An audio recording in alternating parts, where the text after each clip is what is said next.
Page 433, number 5. Find the component form and magnitude of vector v.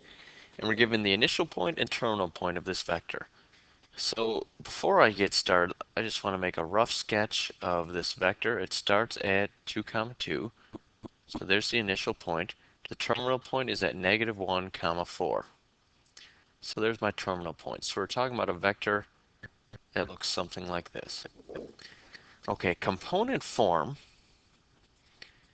It looks like our vector is written as a point, but each of these two coordinates stand for the amount of change in the x direction and the y direction. So first of all, we can see that this vector goes 1, 2, 3 steps to the left, and 1, 2, 2 steps up. So there's this vector in component form. Now we can get those by subtracting the x values and the y values of these points, but I prefer to use the sketch because then we're guaranteed that we're going to get the signs correct. Now the magnitude of vector v.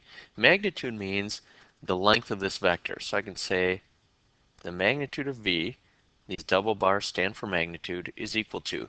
Now there's a formula I can use for this, but that formula is really based on the Pythagorean theorem because we can see that to find this magnitude, I know that this distance is 2 units, this dimension is -3.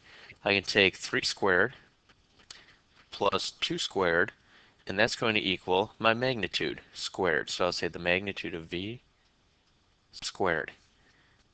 Well, if I just square these quantities and add them, I'll get 13 equals the magnitude of v squared.